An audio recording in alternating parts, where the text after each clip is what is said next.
Job chapter 3. Иов, 3 глава. Да, по Иову. Question on Job. Ну, мы с вами написали ложное утешение друзей в кавычках. And we wrote that this false comforting from so-called Но friends. неужели мы часто из-за своего невежества не можем перед Богом искренне кому-то что-то говорить или утешать просто из-за невежества? Ну, это не обязательно должно быть ложно. Я уверена, что они этого не делали специально, и они так верили. Could we be such comforters, maybe because of our ignorance? Because these three guys could be really sincere and believe what they say. They did not want to harm Job. Give me 1 hour and I'll change your mind. Дай мне час, и я изменю, и твое мышление изменится на это. И кавычки тоже берутся, да? 1 hour from now. Час, вот спустя час мы перейдем. Okay? Я записываю. Maybe even 55 minutes. Может быть, даже 50 минут. So, in chapter 3, we have the meltdown, the nuclear wasteland of Job's life. Да, и в главе 3 мы видим, что Иов просто растекся, то есть его разнесло, и его жизнь превращается просто в поле после ядерной катастрофы. Okay, Взорвавшаяся атомная станция. let's all share our birthdays. On July 21st. Давайте расскажем, у кого какой день рождения. Виталий, У меня 1 Мария. июля. А? 24-го у меня или? July 21st. Я 21. 21, да. 1960. Да. 1960 года. Last century. 8 of September. 8 сентября. 21 мая. May 2021. May 21. 6 декабря. Еще раз? 6 декабря. December 6. 21 марта. March 21. 12 декабря 1990 год. December По Рождеству 21, Христову. 1990 from Anno Domini. Oh, AD.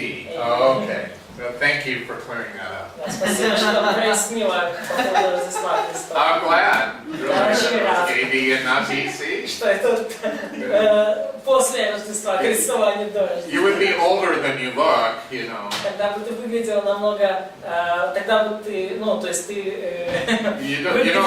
You don't look 4,000 years old. ты намного младше выглядишь, чем ты бы, ну, тогда, если бы это был твой реальный возраст. Вот, ты не выглядишь на 4000 лет. Yeah. What's ваш прям? May 21. I'm 21. Оксана. March 8, 1995. Andre. February 27. Okay. So imagine, И вот представьте себе, because Job just says, may the day perish on which I was born. вот, потому что Иов сказал, что погибни день, в который я родился. And so there is no more 8th of December or May 21st or March 21st or July 21st. То есть нету больше 21 июля, 21 мая, 6 сентября, 8 That сентября. day never happened. Пусть лучше этого дня вообще не будет, никогда не случится больше. So his birthday was February 13. Yes. That's what happened. Да, вот что случилось. And the night in which he was conceived, because if he was never conceived, he would never be born. И погиб не день, в который родился, и ночь, в которую сказано зачался человек. Ну, иными словами, ночь, в которую я был зачат. Да? Если бы он не был зачат, то он бы никогда не был рожден. Yeah. So that would be Song of Solomon kind of teaching. So we'll Да. pass that by. Но мы пропустим эту тему, потому что тогда уже будет тема как песни песней. Учение песни песней по Соломону. Let's see. He says, may the day be darkness. День тот да будет тьмою, 4 стих. May God not seek it. Да не взыщет его Бог свыше. nor the light shine upon it. и да не воссияет над ним свет. May darkness and the shadow of death claim it. Да омрачит его тьма и тень смертная. May a cloud settle on it, Да обложит его туча, and the blackness of the day terrify it. да страшатся его, как палящего зноя. As for that night, may darkness seize it. Ночь-то, да обладает ее мрак, May it not rejoice among the days of the year. да не сочтется одна в днях года, May it not come into the number of да months. не войдет в число месяцев. Now, he says, may that night be barren, may no joyful shout come into it. И в 7-м, о ночь-то, да будет она безлюдна, да не войдет в нее веселье. I wish I had never been born. I wish I'd never been conceived. I wish the day had never happened. I wish the night had never occurred. То есть он говорит, я бы хотел никогда не рождаться, я бы не хотел никогда быть зачатым, я бы не хотел, чтобы этот день наступил, и никогда я бы не хотел, чтобы это ночь. Because if I had never come into existence, I would not have experienced this pain. Потому что если бы я никогда не существовал, то я бы и не пережил вот эту боль. So then he chooses the most courageous men he can think of. И он далее выбирает самого смелого человека, о котором он только может подумать. Those who are ready to arouse Leviathan. Человека, который способен разбудить Левиафана. And so they're going to go out in a little boat and tease Leviathan up and fight him, the great whale. То есть они, люди, которые способны выйти в маленькой лодке в море и поражать Левиафана, большого кита, и сражаться с ним. Or some creature of the sea that were, Или it's really terrible. какое-то другое из морских чудовищ, которые по-настоящему страшны и ужасны.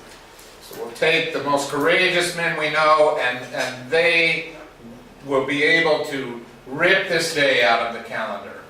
И вот мы вот таким образом, он говорит о таких самых смелых людях, которых только можно представить, и говорит, что пусть, вот лучше пусть бы такие люди, они просто стерли этот день из календаря.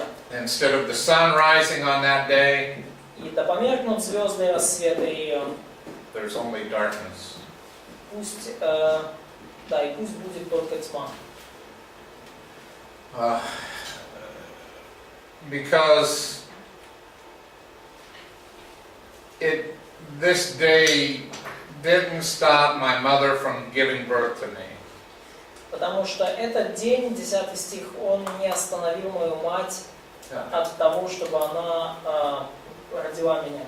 So I've experienced this sorrow. И из-за этого я сейчас переживаю такую горесть. Or maybe if I was born, I could have just died at birth. Но может быть даже если бы я родился, то я бы мог умереть при рождении. But instead I was born Но вместо этого я родился and nursed by my mother, и был вскормлен моей матерью. and so I lived to see this terrible time in my life. И вот я живу сейчас и переживаю это жуткое время в моей жизни. Then I would just be in Sheol with the kings and counselors of the earth, И вот если бы всего этого со мной не случилось, то я бы теперь, or with wealthy то princes, есть если бы наоборот я не родился или умер при рождении, я бы теперь лежал с царями, советниками земли, с богатыми князьями. oh, why wasn't I just hidden away like a stillborn child? Или почему я просто не скрыл, то есть не оказался скрыт просто от земли, как выкидыш сокрытый, как младенец, который не родился. То есть родился, но не And be in Sheol with all the wicked and the prisoners. И почему я я бы тогда находился в Шиоле вместе со всеми беззаконниками и всеми теми, кто там томится. And then verse 20 asks this key question in the book of Job. И вот 20 стих 3 главы – это ключевой вопрос книги Иова. Why is light given to him who is in misery, На что дан страдальцу свет, and life to the bitter of soul, и жизнь огорченным душой, who long for death, but it does not come, которые ждут смерти и нет ее, and search for it more than hidden treasures, и которые вырвали бы ее охотнее, нежели клад, who rejoice exceedingly and are glad when they can find the grave. которые обрадовались бы до восторга, восхитились бы, что нашли гроб. Why is light given to a man whose way is hidden and whom God has hedged in? На что дан свет человеку, которого путь закрыт и которого Бог окружил мрак? Remember Satan's accusation that God had formed a hedge around him and protected him from all of the griefs of the world. Помните обвинение сатаны, когда тот обвинил, как Иова, что тот поклоняется Богу, потому что Бог со всех сторон окружил его и защитил от всего. Стену вокруг него поставил. And now all of the griefs of the world are inside the hedge. Да, а теперь все печали и скорби мира, они вот оказались внутри этих стен, которыми Бог окружил его. So before I eat, I sigh. И перед тем, как я ем, я вздыхаю, 24 стих. My groanings pour out like water. Мои стоны льются, как вода. The thing that I feared so greatly has come upon me, Ибо ужасно, чего я ужасался, то и постигло меня. and what I dreaded has happened to me. Чего я боялся, то и пришло ко мне. You see the parallelism here, Вы видите здесь параллель? right? It's the synonymous parallelism. Есть синонимический параллелизм здесь. Параллелизм здесь, да? Ибо ужасно, чего я ужасался, то и постигло меня, и чего я боялся, то и пришло ко мне. I am not at ease, nor am I quiet. Синонимический параллелизм. Нет мне мира, нет покоя, I have no rest, for trouble comes. нет отрады, постигло несчастье. So Job is really mad.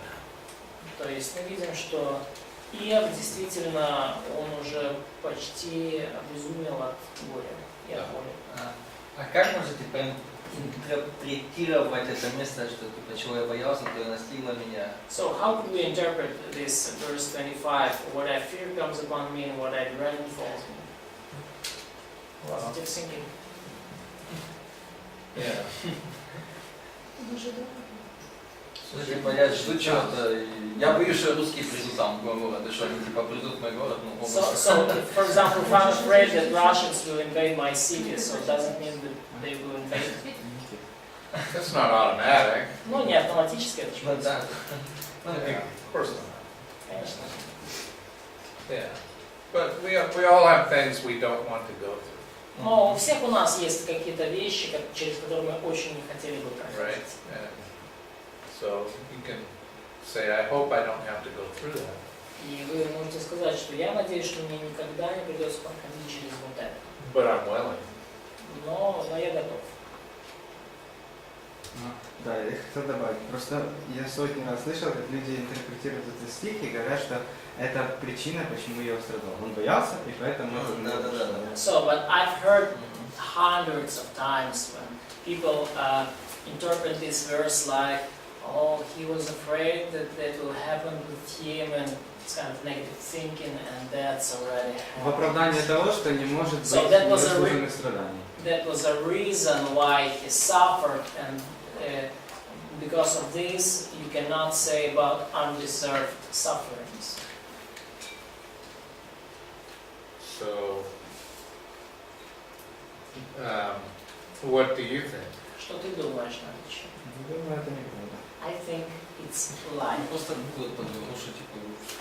Isn't that interesting? Because, I mean, if you just read the first two chapters, Job's perfectly righteous. Но интересно, что если вы прочитаете первые 2 главы, то вы понимаете, что Иов практически совершенно праведный человек. Есть ли там какой-то грех?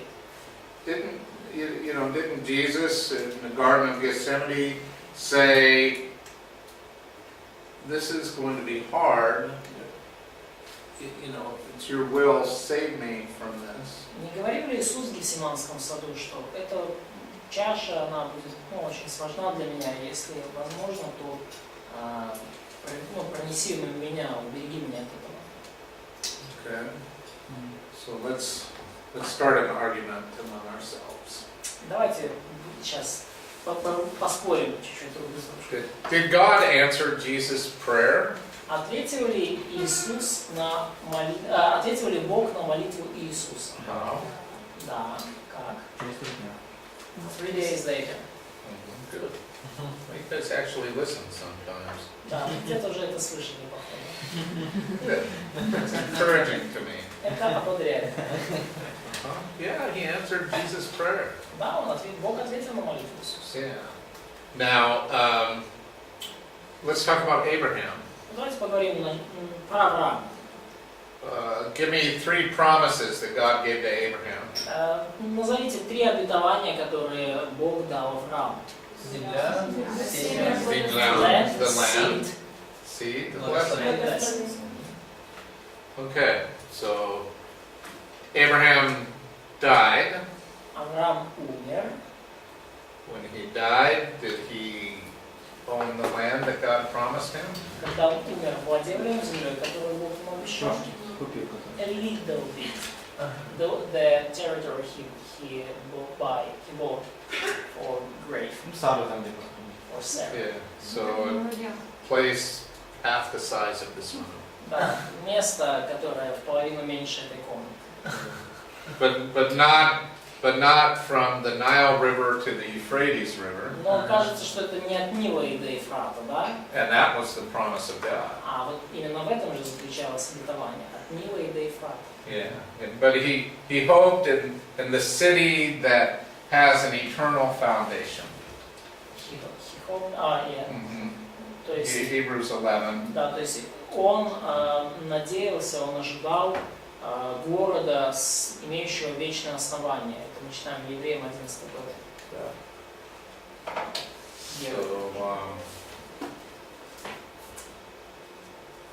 Abraham in his lifetime didn't get the promise of God.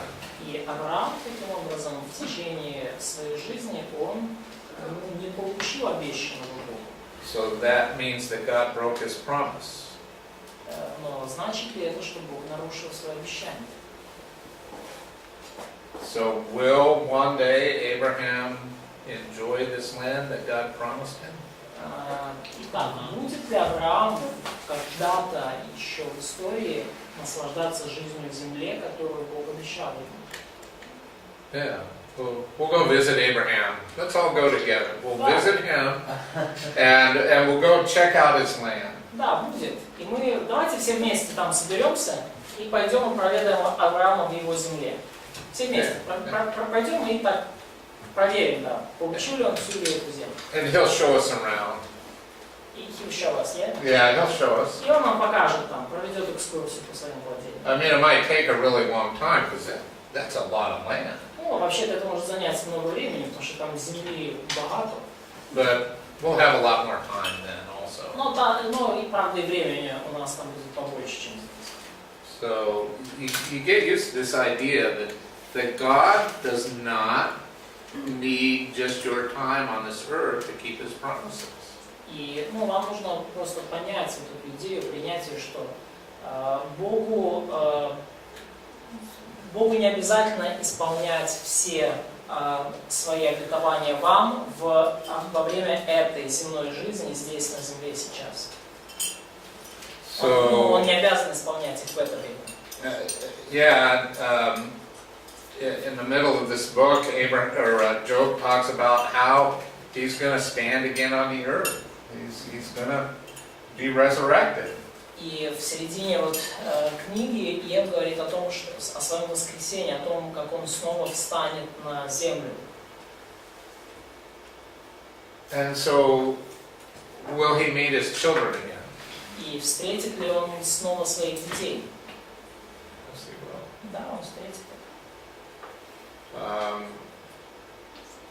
will God keep all His promises to him? Сдержит ли Бог все обещания, данные Иову? Well. Да.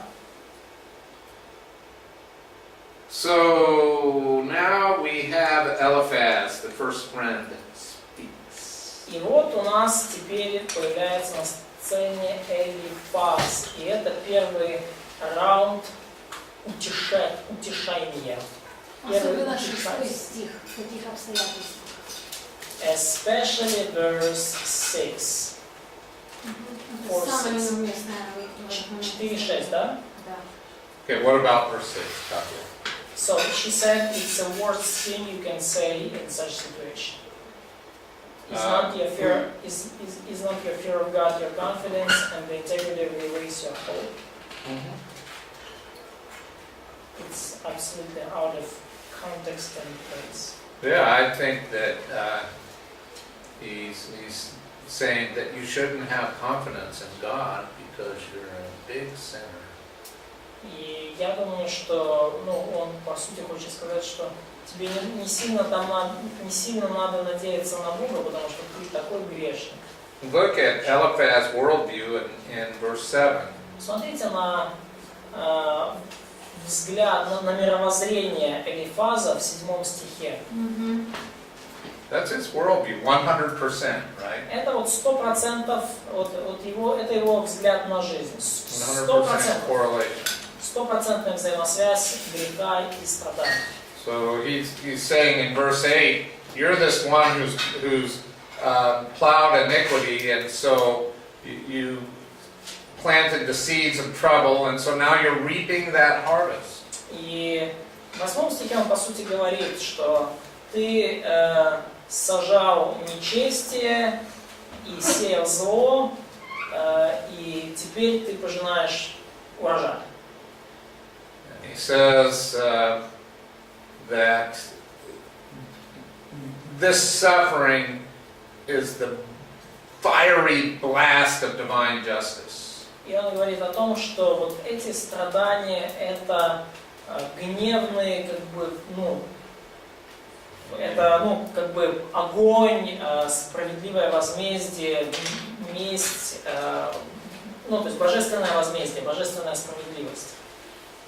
Таким гневным, таким суровым образом проявляется. He compares Job to a lion. Он сравнивает Иова с львом. You were a fierce lion in your time, but now your teeth are broken. То есть ты, конечно же, рыкающий лев и ревущий, но теперь твои зубы сокрушаются. Okay, now let's look at verses 12 and following. И давайте сейчас прочитаем стих 12 и последующий. So, how much time do I have left, Claudia? Сколько времени у меня осталось, Катя? 30 minutes? 30 минут? Yeah. So a word was secretly brought to me. И вот ко мне тайно принеслось My слово. ear received a whisper. Ухо мое приняло нечто. And disquieting thoughts from visions of the night. Среди размышления о ночных видениях, When deep sleep falls on men. когда сон находит на людей, Fear came upon me. объял меня ужас, And trembling, и трепет потряс все кости мои. which made all my bones shake. И что значит, все мои кости, они аж встряхнулись, да. And the Spirit passed before my face. И дух прошел надо мною. And the hair on my body stood up. Дыбом стали волосы. This is so great. It's like a ghost story right in the middle of Job. Слушайте, это такое послание, как будто какая-то история привидения, прямо посередине книги Иова. The Spirit stood still, И этот дух, он встал. but I couldn't discern its appearance. Я не распознал виды. A form was before my eyes. Только облик был перед глазами моими. There was silence. Тихое влияние. And I heard a voice saying, И я слышу голос. who is this? Кто это?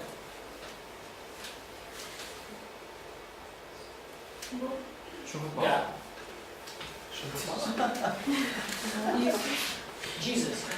Ну, Well, that's one theory. Any other theories? Одна теория, какие-то еще теории? Ну, 18 стих говорит, что... So, if not God, probably Satan.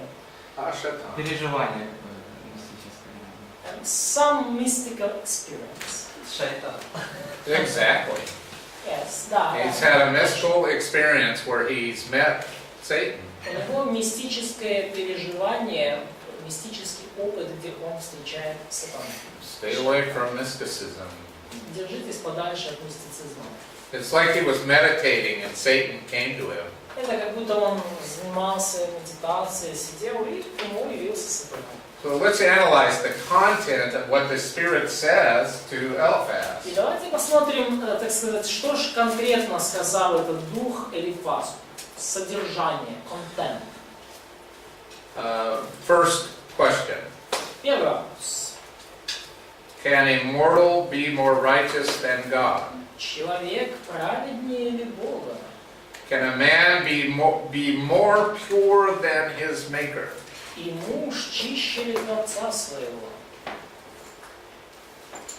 So, just questions. Let's answer them. Вот такой вопрос. Давайте на него ответим. Probably not. Okay, let's go through the history of human beings. Хорошо, давайте проследим историю человечества. He says in verse 17, В стихе 17 он говорит,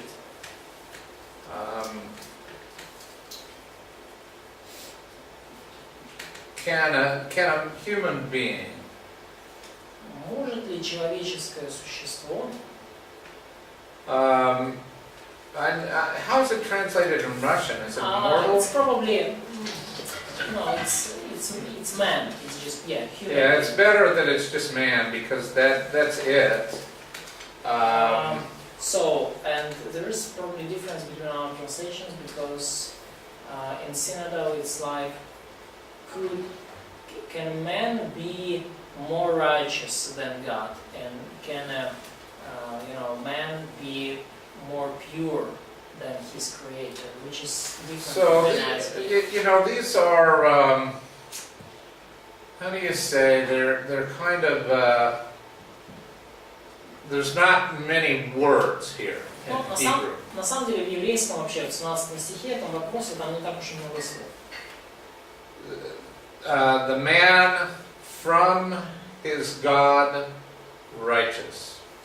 Человек от его Бог праведность. There's just not a lot of words here. Маловато слов вообще-то. And he's kind of saying, is it possible for a man to be righteous? Да, то есть он по сути говорит, что, ну вот только в современном переводе сказано, может ли человек, да, быть праведен перед Богом. This is good. We can talk about translation a little bit. Хорошо, поговорим минуточку о Clear переводе. this out. So here's verse 17. И вот стих 17. This right here. Вот здесь. Inseparable preposition. Неотделимая приставка, да, неотделимый предлог. Da, Да? ma, just inseparable. Ма, неотделимый. So this means like from. Ну, и это означает буквально от. From. All right. От из. Sometimes this indicates comparison. И иногда это указывает на сравнение. So it's saying is a man, from his God. So you see L here. То есть вы видите здесь O L, his. O God. здесь, да, то есть Бог. То есть вы, то есть может ли человек от своего Бога, but it could also be, can a man be righteous from his God? Like но God is the source of righteousness. также мы можем перевести это как, может ли человек быть праведен, как и Бог? You don't have to take this as a comparative, you can take it as a source. То есть, предполагая, что Бог это источник праведности. То есть вы можете это как читать как сравнение, вы можете читать это как, ну, как источник. And from the one who made him, И да, далее, значит, да, перед Создателем и от Создателя своего. can he get purity? Может ли он получить чистоту? Ну, это не важно. So you know, a lot of times it gets translated as a comparative, but the form isn't necessarily comparison. It can also be source. И многократно переводилось это как, ну, как сравнение, но, может быть, там не сравнение имеется в виду, а как, ну, имеется смысл как источник. Can a man get righteousness from God? То есть, может ли человек получить праведность от Бога? Can he get purity from the one who made him? Может ли человек получить чистоту от сотворившего его, своего Создателя? And then he talks about if in his servants there is no trust. И далее в 18 стихе вот этот некто говорит, что вот он, Бог, и слугам своим не доверяет. And if he charges his angels with error, И в ангелах своих усматривает недостатки. well, that sounds like Satan to me. И здесь это уже все для меня звучит, как будто это сатана говорит. Right, you know, the one who accuses his angels of error. То есть тот, кто в своих... То есть этот Бог, он похож в этом описании на сатану, тот, кто в своих ангелах усматривает ошибки, недостатки. And he says if he doesn't put any trust in his angels, И сказано дальше, что если вот, ну, Бог, как бы он не доверяет даже своим ангелам, then how much more those who are human beings who dwell in these mortal bodies? то уж тем более, как он может доверять людям, человеческим существам, обитающих в смертных телах, Whose foundation is in the dust, которых основание прах, who are crushed before a moth. которые истребляются скорее моли. So, what has he said here? What is he saying? Что он здесь говорит здесь? Что здесь говорится? God puts absolutely no trust in human beings. Бог вообще не доверяет людям. Бог вообще не доверяет человеческим существам. Yeah, and he can't. A man can't get righteousness from God.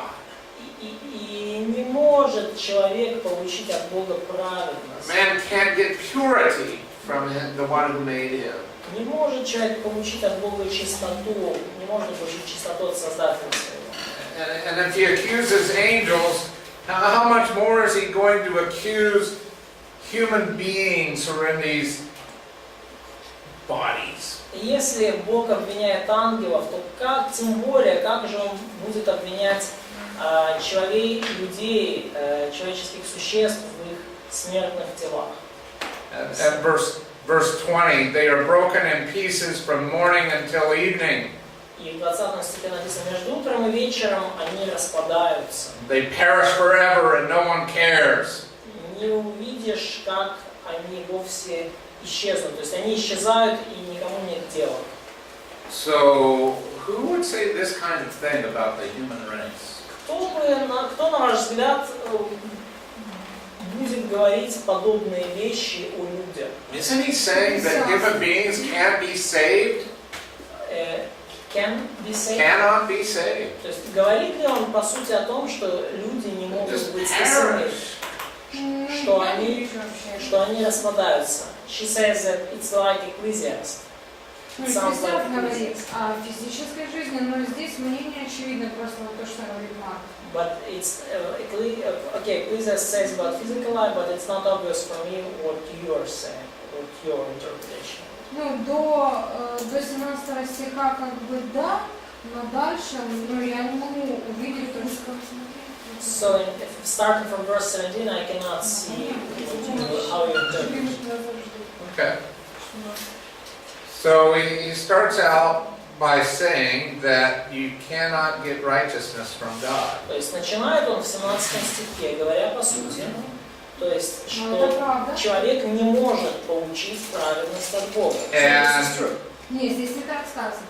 Сказано, человек праведнее или Бога. А мы об этом говорили, когда это трактовали Он еврейский. сказал, что можно и так, и так. and yet God is the only source of righteousness. Oh, I'm sorry. Tell me what did she say? Ну, здесь She used to, to hold on this weird Russian translation, which says, could man be more righteous than God? So, and could man be more pure than his creator? Which is not, it's a different sense. Uh-huh. So, речь, can I explain something? Да, of course. Значит, здесь два варианта, да, то есть два варианта, исходя из еврейского толкования. Первый вариант, что может ли человек, быть таким же праведным, да, может ли смертный быть перед Богом праведным, а человек перед Создателем чист. Это тот вариант, который в современном переводе, да, то есть может ли человек сравниться в своей праведности с Богом, да, или в своей чистоте. Второй вариант, который из еврейского, который разбирали, да, может ли человек получить праведность, исходящую от Бога, то есть Бог как источник праведности. Может ли Бог получить чистоту от Бога? Подразумевая, что Бог источник чистоты. То есть вот в этом состоит вопрос 17 главы. Let's just go through it again. Хорошо, давай еще раз через это пройдем. Maybe look at a couple of possibilities here. Давай, вот еще несколько возможностей. Let's be fair. Давайте будем честными и открытыми. So let's start with the two possibilities about verse 17. Давайте начнем с двух возможных толкований стиха 17. I think the language will allow us to say that it's either A or B. Я думаю, что язык оригинала позволяет нам выдвинуть два варианта, А и Б. Either A, it's comparative, Первый вариант сравнительный, сравнение. or B, it's the source. Второй вариант, что как связанное как с Богом как источником чистоты и праведности. То есть может ли человек получить? Let's think about it. Fair enough, right? Да, достаточно ясно. The me and the ma inseparable preposition can be either one.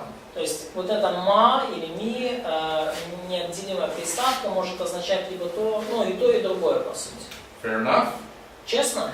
Yeah, the language will allow for either. Язык оригинала нам позволяет и ту, и другую трактовку. Okay, that's good. Хорошо. So, let's ask the question, can a man be more righteous than his maker? Хорошо, зададим такой вопрос. Может ли человек быть более праведен, чем его Создатель? Why would he say more? Но зачем он говорит более праведен, чем Создатель? Can we have the righteousness of God? Можем ли мы получить праведность от Бога? I think we can, thanks to Jesus. Да, я думаю, что мы можем. Спасибо за Иисуса. It's the same righteousness as God. Это та же праведность, которая есть у Бога. It's God's righteousness that's imputed to us because we believe. Божья праведность, которая вменяется нам, поскольку мы верим. But do we have greater righteousness? Но может ли у нас быть большая праведность? Но я понимаю, здесь имеется в виду, может ли человек праведнее Бога, то есть если я оцениваю Бога, что Он делает что-то неправильно, и не смиряюсь, то... Катя, ты смотришь на синодальный перевод. Да. Мы уже 10 минут говорим о еврейском оригинале. Слышали, я это Да. знаю, да. И что? Вот, ну, может, то есть, Но русский перевод сейчас вылезет. Марк задает вопрос, может ли человек быть праведнее Бога, и почему автор так пишет? Это риторический вопрос. So she understands this like the kind of the rhetorical question: could man be more righteous than God? То есть человек не может быть. Нет, но когда человек оценивает Бога, он себя делает праведнее, чем Бог. So when man tries to evaluate himself and he makes himself more righteous than God. Но So- это быть не может. Yeah, like when And man is it's arrogant, impossible. he wants to be even more righteous than То есть когда человек заносчив, надменен, и он считает, что он даже более праведен, чем Бог, да? Не, когда человек оценивает, когда человек критикует действия Бога, так что значит человек считает себя праведным. So Не when, может такого быть. when a person criticizes the God's actions, God's works, and he implies that he knows more than God and he is more righteous than God. И из этого мы приходим, что Бог праведный, поэтому то, что человек его не понимает, это ничего не значит. So, Он все равно праведней. And from this we conclude that God is righteous, and even if we don't understand his actions, he still remains righteous. Okay. So in this, it's like total depravity. Ну, и в данном случае, да, мы приходим к полной испорченности человека. No one has the righteousness of God. Ни у кого нету Божьей праведности. Only God can give it to him as a free gift. И только Бог может дать нам ее как свободный дар. Am I representing this fairly? Достаточно ли ей ясно, понятно это представила? Такую позицию? This is this view. Вот эта точка зрения. Okay. Okay. So, and this one over here, it's asking a rhetorical question. И, вот, Can a man get righteousness from God? и здесь задается риторический вопрос при второй And ситуации. Да? he's implying that he can. Может ли человек, да, получить праведность от Бога или получить чистоту от Бога, да, при втором варианте? И подразумевается в этом риторическом вопросе, что нет, не может. Yeah. So let's go a little further in the text. Ну хорошо, давайте чуть глубже в текст посмотрим. Does God put trust in His servants?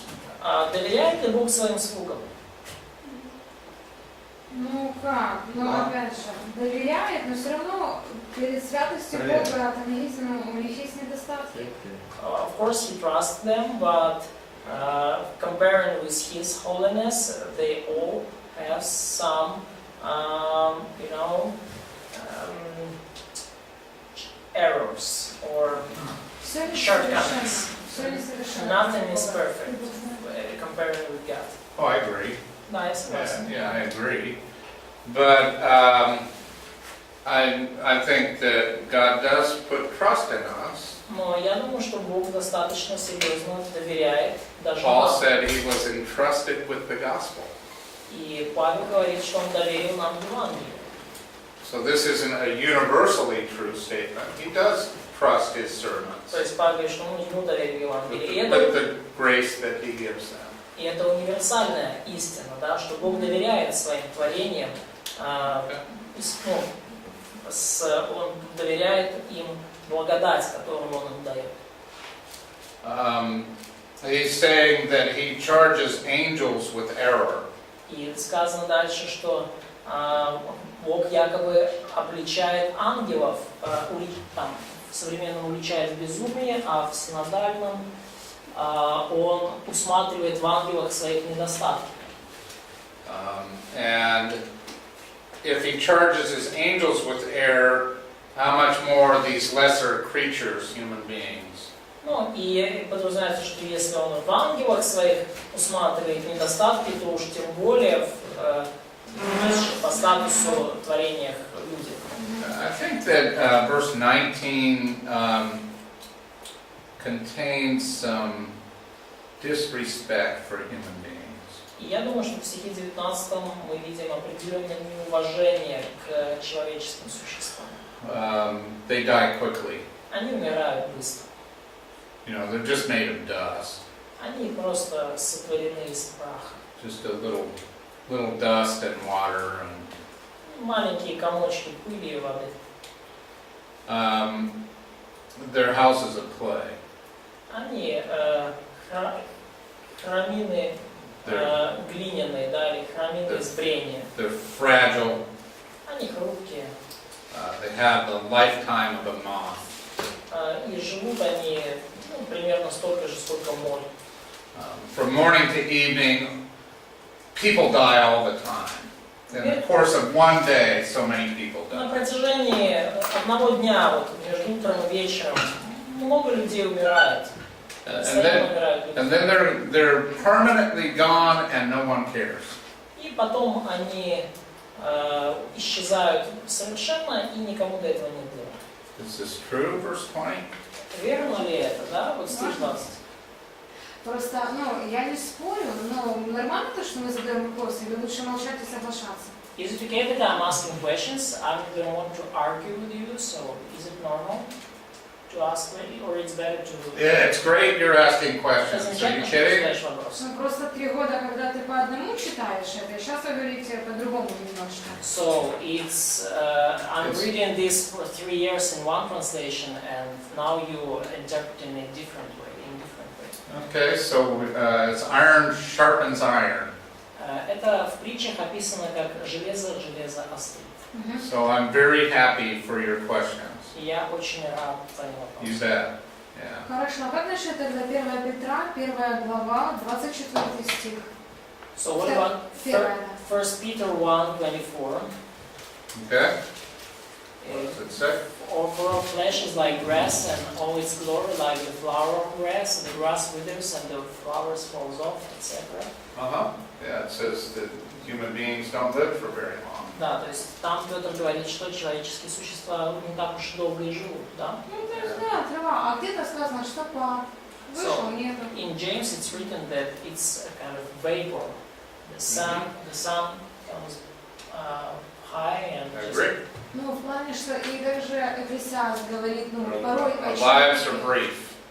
Да, и также and it's also Ecclesiastes says about all the things. And Isaiah 40, grass withers, and Isaiah 40 is... Да, Исайя 40 глава, откуда, кстати, взята эта цитата из Петра, на том же, там те же. В плане, что как бы, этот стих Иова, как для меня лично это не сильный аргумент. Как бы я это читаю, да, я согласна с этим стихом, так и есть. So I'm reading this verse of Job, and that's kind of not a strong argument for me because I'm reading this, and it seems like that's true. It's true that our lives are brief. Да, это действительно правда, что наша жизнь это всего лишь. And all those other things you mentioned, 1 Peter 3, James, Isaiah 40, Ecclesiastes, all those other passages you mentioned are reminding us that our lives are brief. И все эти отрывки, о которых ты сказала, из 1 Петра, из Иакова, из Исаии, да, ты права, из Экклезиаста, они все напоминают нам о том, что наша жизнь всего лишь дуновение ветра. It's easy to forget. И это легко забыть. And so I'm glad God's Word reminds us И я очень рад, что how Бог brief our lives are. нам напоминает о том, что наша жизнь действительно очень коротка. I think this is great. Я думаю, что это здорово. So,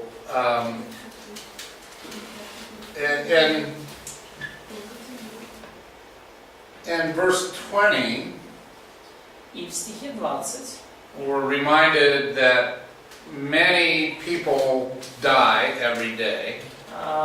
Есть напоминание о том, что многие люди умирают каждый день. And that's it. They're gone forever. И все. И они исчезают навсегда. And no one cares. И вот это не увидишь, да, то есть, в английском, по крайней мере, переведено как незаметно, да, то есть никому до этого нет дела. Они исчезают незаметно, да, не увидишь как. То есть никому нет дела до них. Не заметишь, как они исчезнут со временем.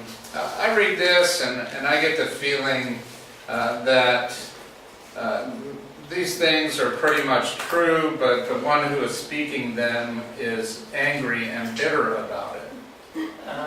И я читаю это, и меня не покидает чувство, что да, эти истины сами по себе, может быть, и верны, но тот, кто это говорит, он находится в состоянии горечи, ожесточения и гнева по данному поводу. Yeah, this is an angel saying these То things, есть ангел говорит все эти вещи. right? Да?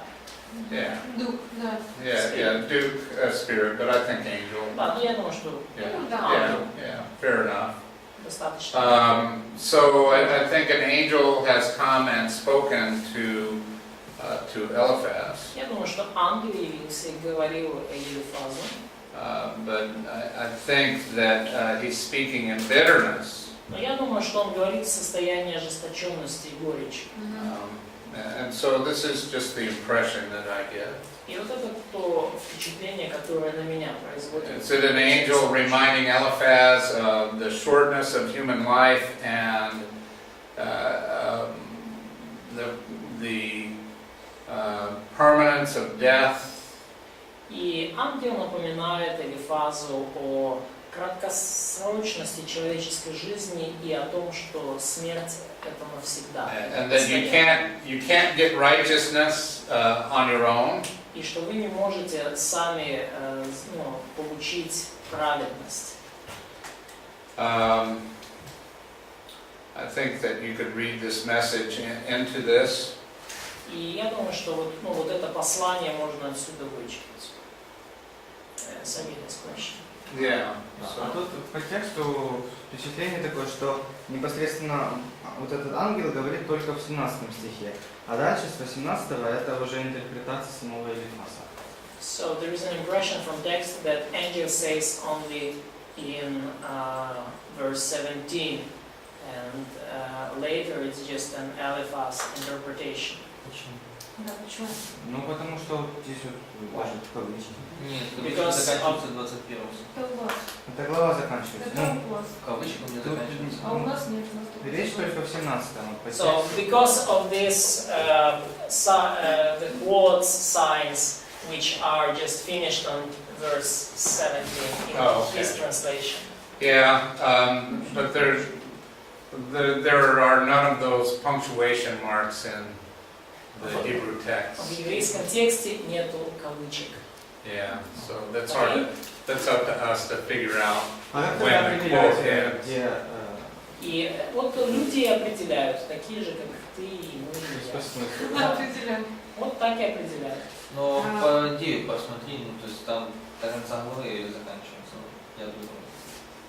А вторая половина 17 стиха, там такая же схема построения, типа как So- So источник in the second half of verse 17, is it the same construction of phrase? Is it parallel about when it speaks about purity? Not righteousness. Yeah, it's with the inseparable preposition. Да, та же самая конструкция с вот этим неотделяемым приставкой, с неотделяемым Let's- слогом. Let's step back for a minute and look at the whole chapter. Но давайте, скажем так, сделаем шаг назад, чтобы увидеть лес за деревьями и увидеть всю главу. Okay? What do we know about Eliphaz's worldview? Что мы знаем точно про Елифаза? Это его мировоззрение, его взгляд на жизнь. Is it right or wrong? Верно ли его богословие? Верно его мировоззрение? It's not right. Нет. And, he makes fun of Job and Job's confidence and trust in the Lord. И он высмеивает фактически Иова, и уверенность Иова, и доверие Иова Богу. You shouldn't be trusting in the Lord because obviously you have some secret sin. Как ты можешь доверять Богу, если у тебя, очевидно, в жизни есть какой-то скрытый грех? You see, you Job, you've sinned and that's why you're suffering. Иов, у тебя грех, ты грешишь, и вот поэтому-то у тебя вот эти страдания. Come on, Job, we know that our lives correlate 100% with our behavior. Давай, Иов, мы же все знаем, что наша жизнь, она на 100% взаимосвязана с нашим поведением, с нашими грехами и праведностью. So, I don't know if, you would have to say that Eliphaz in the first half of the chapter has made a wrong accusation about Job. Я не знаю, говорили мы это, но по сути, здесь, в 4 главе, Елифаз делает совершенно ложное, необоснованное обвинение в сторону Иова. And then he gets this visit from this angel, and now everything else is true about total depravity. И далее вот он описывает вот это, скажем так, посещение духа его, и, в общем-то, ну там более-менее все правильно насчет полной испорченности грехом. I think he's saying this message I got from the angel is that your only hope for righteousness and blessing is in this life. И я думаю, что то, как so that's how he interpreted this message into situation. Yeah, I think Eliphaz is saying, you know, our lives are short, and we go to the grave and perish forever, and you know, so I don't think that Eliphaz is giving him, you know, a message of hope to Job. И по сути, да, передавая это послание ангела, Елифаз хочет сказать, знаешь, Ев, всякое благословение, всякая жизнь возможно только вот в этой земной жизни. Да, наша жизнь закончится, и мы погибнем, и все, и наша жизнь сотрется. I totally understand what you're saying. И я понимаю, то есть в данном случае... I just think it's unlikely that there's two halves to this chapter, and one half is false and the other half is true. То есть, по сути, послание Елифаза здесь отнюдь не послание надежды. И я понимаю то, что ты говоришь. Но очень маловероятно, что будет вот в одной главе две части, одна из которых ложная, очевидно, а вторая при этом истинная. Yeah. However, all the time Satan mingles truth and error. Но, тем не менее, сатана постоянно перемешивает, переплетает истину с ложью. But how would we unify this chapter? I mean, но как нам объединить эту главу в одно целое? That's the part I struggle with. Вот это, как если это, скажем, одно истина, вторая ложь, как это соединить вместе в одной главе? Yeah. Is Eliphaz speaking the gospel to Job? Говорит ли Елифаз Евангелие Иову? Не знаю. Но ведь 5 глава, это что же говорит Елифаз? But the chapter 5, it's also a speech of Eliphaz. Да. Это мощнейшая глава. It's a powerful chapter. Okay, we can talk about that. Да, мы можем поговорить об этом. And, when do we stop at? Now.